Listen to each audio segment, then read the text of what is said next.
विदिशा के हरिवृद्ध आश्रम में नेत्र रोग विभाग भोपाल एम्स के द्वारा नेत्रदान पंखवाड़े के अंतर्गत नेत्रदान शिविर का आयोजन किया गया। एम्स की आई बैंक इंचार्ज पूजा हेरोलिया ने बताया, मृत्यु के 6 से 8 घंटे के अंदर नेत्रदान किया जा सकता है। उन्होंने कहा कि जीते जी हम जो नहीं कर सकते वह मरने के बाद करके अमर हो सकते हैं और एक नेत्र से जो 2 व्यक्तियों को रोशनी मिलती है और एक व्यक्ति से 4 व्यक्तियों को रोशनी मिलती है। उन्होंने विदिशा के हरिवृद्ध आश्रम के बुजुर्गों द्वारा पूर्व में किए गए देहदान और नेत्रदान के लिए वृद्ध आश्रम का आभार व्यक्त किया। इस अवसर पर एम्स की डॉक्टर कनिका सिंह ने बताया कि धार्मिक मान्यताएं नेत्रदान में कई बार बाधक बनती हैं, इसके लिए हमें प्रामाणिक भ्रांतियां मन से निकालकर जागरूक बनना होगा। कहा कि भारत में नेत्रदान की बहुत कमी है, इसलिए समाज को जागरूक के साथ ही नेत्रदान महादान जैसे पवित्र कार्य में आगे आना होगा। कार्यक्रम में मुख्य अतिथि के रूप में उपस्थित विदिशा नेत्र रोग विशेषज्ञ डॉक्टर रूपाली जैन ने बुजुर्गों को नेत्रदान के लिए प्रेरित किया और सामूहिक काउंसलिंग करते हुए कहा कि व्यक्ति के मरने के बाद दूसरों की आंखों में जीवित रहने के लिए नेत्रदान करना बहुत बड़ा पुण्य। वेद प्रकाश शर्मा, संचालक श्री हरि वृद्धाश्रम। आज एम्स भोपाल की टीम ने वृद्धाश्रम में बुजुर्गों को नेत्रदान महादान के लिए प्रेरित किया। पूर्व में भी वृद्धाश्रम द्वारा एम्स भोपाल को नेत्रदान किया गया है और इस अवसर पर एम्स भोपाल के डॉक्टर्स और विदिशा की डॉक्टर रूपाली जैन ने भी बुजुर्गों को नेत्रदान हेतु प्रेरित किया। नमस्कार, मैं हूँ Pooja Hirolia, working as SNO in eye bank incharge as eye bank incharge in department of ophthalmology. मैं एम्स में वर्क करती हूँ और आज हमें श्री हरि वृद्धाश्रम में इनवाइट किया गया था ताकि हम आई डोनेशन से रिलेटेड कुछ काउंसलिंग और अवेयरनेस को दे सकें। हमें बहुत खुशी है कि यहाँ के जो डायरेक्टर सर हैं श्री वेद प्रकाश जी, उन्होंने हमें इनवाइट किया और हमें एक मौका दिया इन सभी से मिलने का। और हमें बहुत खुशी हुई है कि यहाँ पे ऑलरेडी जितने भी वृद्धजन हैं वो इतने मोटिवेटेड थे इस चीज़ के लिए कि देहदान भी करना चाहिए और अंगदान में जो नेत्रदान होता है ये सारी चीज़ों का दान करना चाहिए। लेकिन आज हमने उनको थोड़ा और आई डोनेशन के बारे में बताया जिससे कि वो और ज़्यादा उनमें जागरूकता आई और जागरूकता आने के बाद में वो खुद आगे आके और जो संकल्प पत्र होता है उनको भरा और उन्होंने ये दिखाया कि वो नेत्रदान मरने के बाद करेंगे। तो इस चीज़ की हमें बहुत खुशी है कि वो सभी वृद्धजन जो यहाँ पर हैं वो आगे आके आई डोनेशन करना चाहेंगे, वो भी नेत्रदान करना चाहेंगे मृत्यु के पश्चात। इस बात की हमें खुशी है। सिर्फ वृद्धाश्रम ही नहीं, हम भोपाल के आसपास के जो एरिया हैं, स्कूल कॉलेजेस और ऐसी जगह हैं जहाँ पर भीड़ है, जहाँ पर हमें लगता है कि हमें लोगों को टारगेट करना, मतलब एक पब्लिक जो है टारगेट होती है जिनको हम अवेयरनेस दे सकते हैं ताकि लोगों में इस चीज़ की अवेयरनेस आए कि उनको आई डोनेशन करना चाहिए और उन सभी लोगों की मदद हो सके जो अंधे व्यक्ति हैं, जिनको बहुत ज़्यादा ज़रूरत है, जो किसी न किसी चीज़ से जिनकी आँखों की पुतली में इन्फेक्शन हो जाता है और जिनको आँखों की पुतली अवेलेबल नहीं हो पाती, उन सभी के लिए हमारा एम्स भोपाल काम करता है। और हमारी टीम जो कि डिपार्टमेंट ऑफ ऑप्थेल्मोलॉजी से हम लोग आके और यहाँ पर भी हमने इन सभी का काउंसलिंग किया और सभी ने बहुत अच्छे से कोऑपरेट किया। मैं श्री हरि वृद्धाश्रम का तहे दिल से धन्यवाद करना चाहूँगी कि इन्होंने हमारा स्वागत बहुत अच्छे से किया और director sir specially Ved Prakash ji से भी मैं उनका भी धन्यवाद करूँगी कि उन्होंने बहुत अच्छा वेलकम किया और हमारे इस प्रोग्राम को सक्सेसफुल बनाने में बहुत सहयोग किया। धन्यवाद सर। हमारी एम्स भोपाल कोई भी व्यक्ति किसी भी उम्र में नेत्रदान कर सकता है, देहदान कर सकता है। आप समझ रहे हैं मेरी बात को? तो कोई भी व्यक्ति इसका दान कर सकता है, ठीक है। अब ये किस किस को लग जाती है? नेत्रदान किया हुआ जो रहता है हम उन लोगों को लगाते हैं जो अंधे हैं, जिनकी रोशनी आंख की पुतली के खराब हो जाने की वजह से हुई है, जिनकी आंखों में रोशनी चली जाती है आंखों की पुतली की वजह से। उन्हीं व्यक्तियों को हम आंखों की पुतली को बदल के उनके जीवन में रोशनी लेके आते हैं। तो ये पूरा का पूरा पुण्य किसको जाता है? जिस व्यक्ति ने वो आंखों की पुतली दान करी है। ये लगाने वाले को पुण्य नहीं है, ये जिसने दान किया है उसको पुण्य जाता है पूरा। और ये हम सबको पता है, जो कर्म हमने अभी किया है उसी का फल हमें यहीं पे मिलता है। ये सारी बातें गई कि आज क्या करेंगे फिर अगले जन्म में उसका अच्छा फल मिलेगा, ऐसा नहीं है। आजकल शायद ऐसा ही है, जो अभी किया तुरंत हमें साथ का साथ मिल जाता है। तो हम अच्छे कर्म करेंगे तो शायद हमें बहुत अच्छा फल भी मिलेगा उसका। खैर, आप सभी मुझसे, आप ऑलरेडी अपनी इतनी उम्र गुजार चुके हैं, तो मुझे लगता है आपको सबको बहुत अच्छे से पता है। इवन मुझे तो ऐसा लगता है कि मुझे आप लोगों से सीखना चाहिए, मुझे आप लोगों से पूछना चाहिए, क्योंकि आपने अपनी उम्र दान पुण्य इन्हीं चीज़ों में की होगी, जहाँ तक मुझे पता है। क्योंकि हर व्यक्ति कोई ना कोई छोटे से छोटा दान भी करता तो है अपने जीवन में, तो क्यों ना ऐसा ही छोटा दान मृत्यु के बाद भी किया जाए। इसमें कोई दर्द भी नहीं होता, क्योंकि मरने के बाद तो आपको भी पता है कि अगर जलाएंगे तो राख बन जाएगा और दफनाएंगे तो मिट्टी बन जाएगा। शरीर का कुछ भी नहीं, मतलब एक तरीके से वेस्ट है वो मरने के बाद। लेकिन मरने के बाद भी एक तरह से जिंदा रहने का रास्ता है नेत्रदान। आप किस, ताकि उससे ये पता हो कि जिनका हम नेत्रदान करने जा रहे हैं क्या वो आंखें से किसी को लगने लायक है या नहीं। तो ये चीज़ें हमें करनी है। जब किसी व्यक्ति की मृत्यु होती है तो उसके पास की जो पैन वगैरह चीज़ें हैं उसको हमें सबसे पहले बंद करना है। आँखों के ऊपर एक गीली पट्टी रखना है, जिससे कि जो व्यक्ति मरा है उसकी आँख सूखे नहीं, क्योंकि अगर आँख सूख जाएगी तो वो आँख में किसी काम नहीं है। तो ये 2-3 काम हमें बस करना है। और सीधा सर को बताना है, हमारी आई बैंक की टीम है, कॉन्टेक्ट नंबर उसी को बता सकते हैं। कितना सा कितना टाइम लगता है? सिर्फ 15 से 20 मिनट का इसमें टाइम लगता है। बहुत बड़ा प्रोसीजर है, इतना सा रहता है। हमारी आई बैंक की टीम, हमारे डिपार्टमेंट की टीम, हमारे जो एक्सपर्ट्स हैं वो आके आई को क्लियर करते हैं, उसको सिखाते हैं। उसके बाद कुछ आपके सैम्पल्स वगैरह लेते हैं, जैसे कि खून की जाँच वगैरह के लिए बहुत सब कुछ और ब्लड वगैरह उस व्यक्ति को चुनना है, ताकि ये पता है इसका लग जाए किसी में कोई इन्फेक्शन तो नहीं है, ताकि ये पता लग जाए कि ये लगने लायक है। जब सब कुछ बता दीजिएगा तो कौन कौन भरेगा? आप सभी भरेंगे? मैं आपको अगर वो संकल्प पत्र अगर मैं दूँ तो आप सभी भरेंगे? यस, सभी बहुत मोटिवेटेड हैं, बहुत आपने मतलब बहुत अच्छे से बता भी रखा है।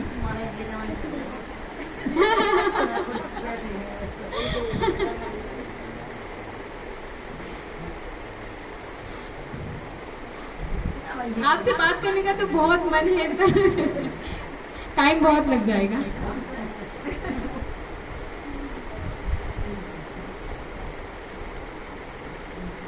आप लोगों को कुछ कहना है तो आप पूछ सकते हैं इसके बारे में।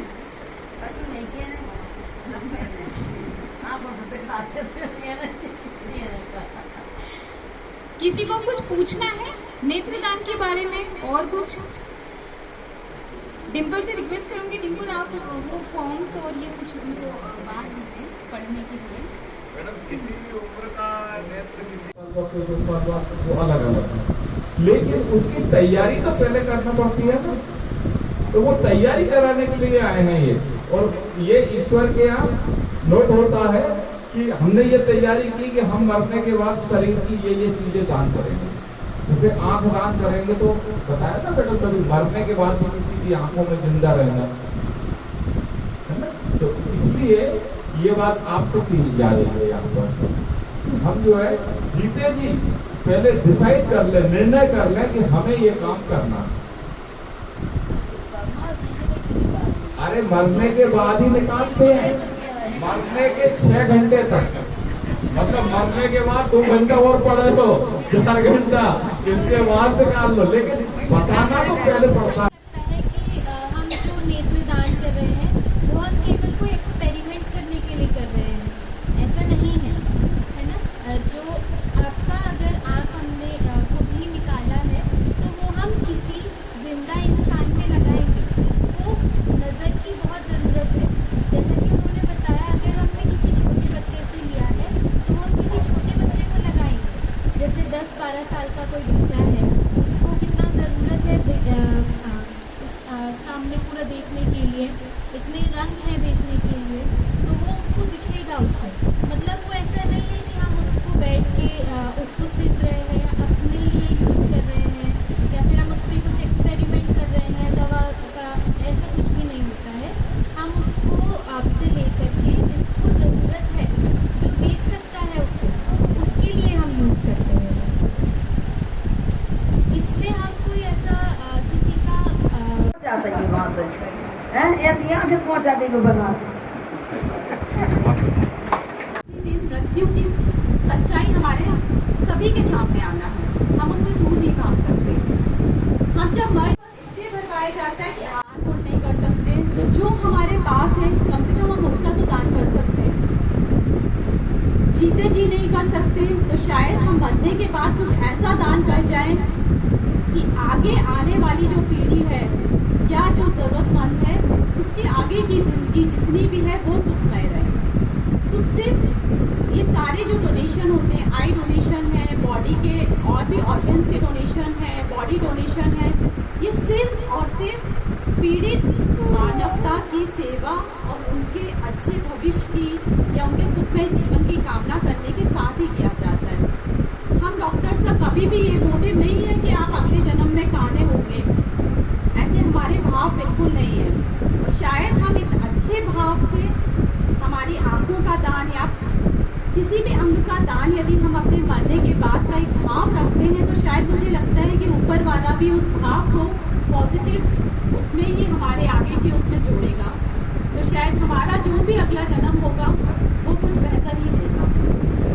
तो हम किसी दूसरे के लिए ही सोचकर इस नेत्रदान का आज एक मोटिव रख रहे हैं। आप लोगों से जो भी शपथ पत्र भरने को कहा जा रहा है वो आपकी स्वेच्छा से है। ऐसा नहीं है कि वो लोग आए हैं तो आपको भरना ही है, या हम व्रत आश्रम में रह रहे हैं तो हमें भरना ही है, कोई जोर जबरदस्ती नहीं है। लेकिन बस एक बात सोच कर देखिए कि आज जो आप सबकी यहाँ पर सेवाएं करती हैं, बड़े बड़े ऑपरेशन करती हैं, जब भी हमको कोई ऐसी क्रिटिकल आवश्यकता होती है जहाँ हमें गवर्नमेंट की सेवाएं नहीं मिल पाती, क्या आप लोग बहुत परेशान हो जाते हैं, उस कंडीशन में मैडम वृद्धाश्रम के लिए समर्पित रहती हैं।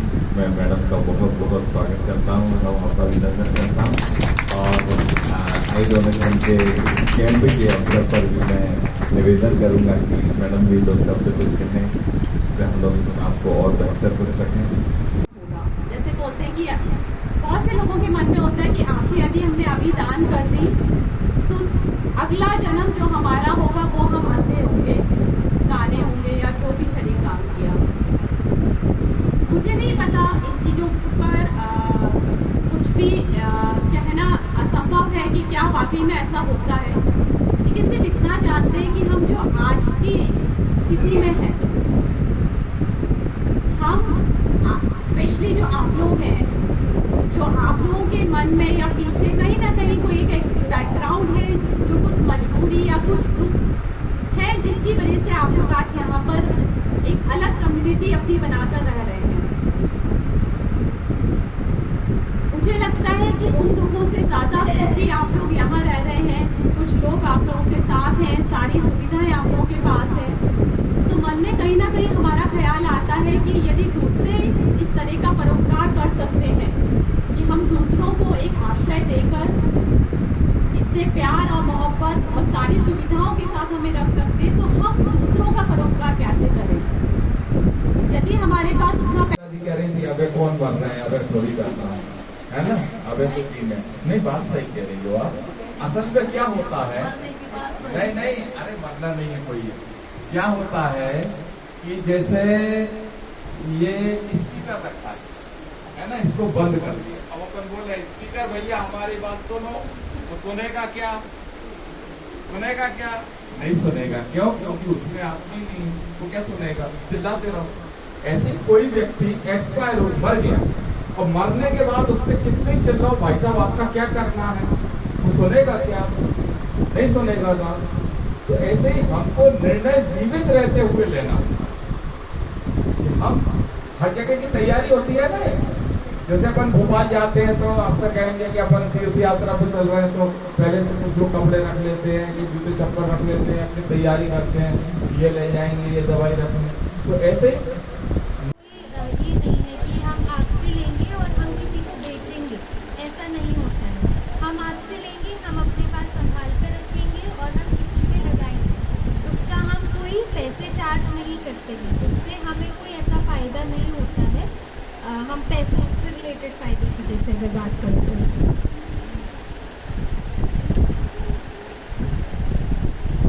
तो अगर आप आज ही संकल्प लेते हैं आंखें दान करने का, तो जैसे अगर किसी की मृत्यु होती है तो वो हमें बताएंगे, तो हम तो वो दान कर वो आंखें लेने के लिए आ सकते हैं।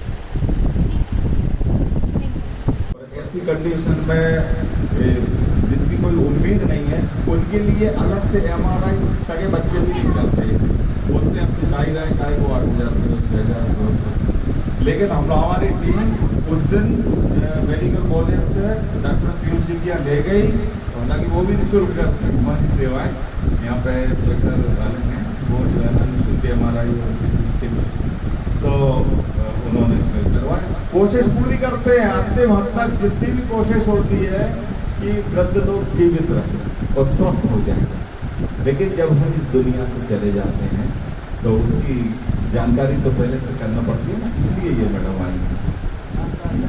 मैं पूछ भी सकती हूँ किसी के पास जाके, इसलिए मैं पूछना चाह रही हूँ कि आप सभी को पता है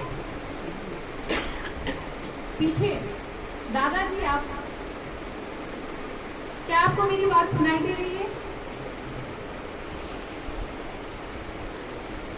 तो अभी के लिए इतनी सी जानकारी मैं डॉक्टर कनिका को बुलाना चाहूँगी कि वो थोड़ा, ताकि उससे ये पता हो कि जिनका हम नेत्रदान करने जा रहे हैं क्या वो आंखें से भी किसी को लगने लायक है या नहीं।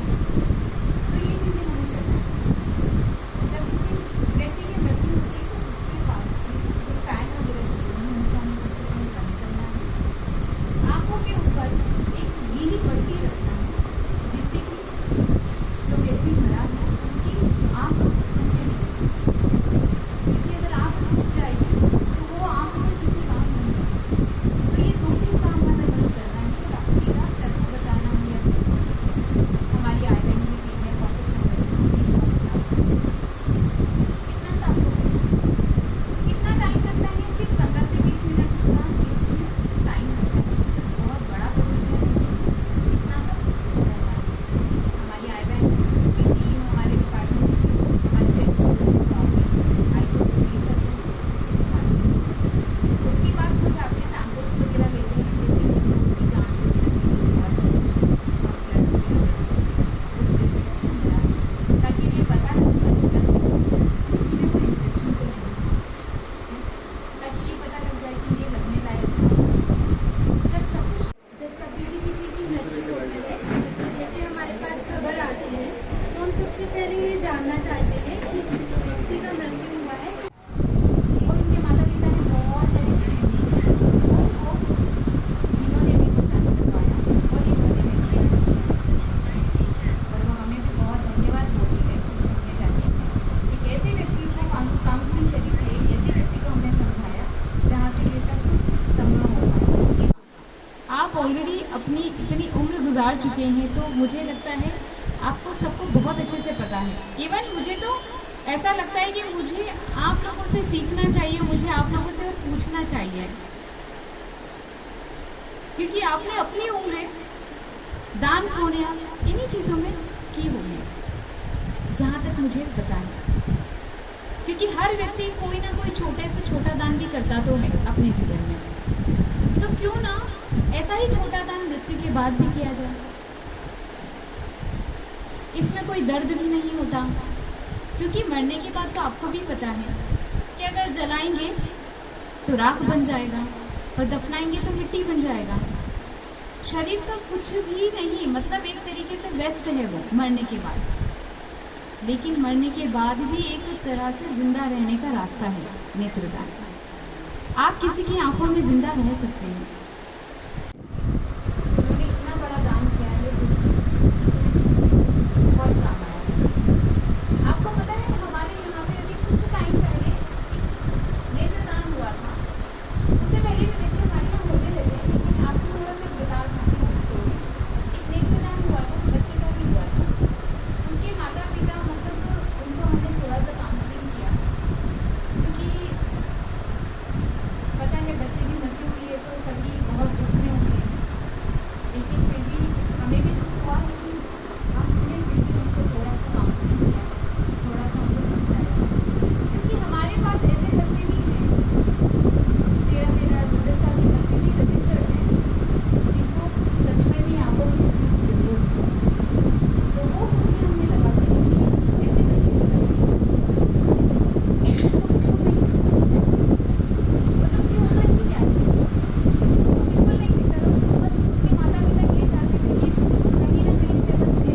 उम्र में नेत्रदान कर सकता है, देहदान कर सकता है। आप समझ रहे हैं मेरी बात को? तो कोई भी व्यक्ति इसका दान कर सकता है, ठीक है। अब ये किस किस को लग जाती है? नेत्रदान किया हुआ जो रहता है, हम उन लोगों को लगाते हैं जो अंधे हैं, जिनकी रोशनी आंख की पुतली के खराब हो जाने की वजह से हुई है, जिनकी आंखों में रोशनी चली जाती है आंखों की पुतली की वजह से। उन्हीं व्यक्तियों को हम आंखों की पुतली को बदल के उनके जीवन में रोशनी लेके आते हैं। तो ये पूरा का पूरा पुण्य किसको जाता है? जिस व्यक्ति ने वो आंखों की पुतली दान करी है। ये लगाने वाले को पुण्य नहीं है, ये जिसने दान किया है उसको पुण्य जाता है पूरा। और ये हम सबको पता है, जो कर्म हमने अभी किया है उसी का फल हमें यहीं पे मिलता है। ये सारी बातें गई कि आज क्या करेंगे फिर अगले जन्म में उसका अच्छा फल मिलेगा, ऐसा नहीं है। आजकल शायद ऐसा ही है, जो अभी किया तुरंत हमें साथ का साथ मिल जाता है।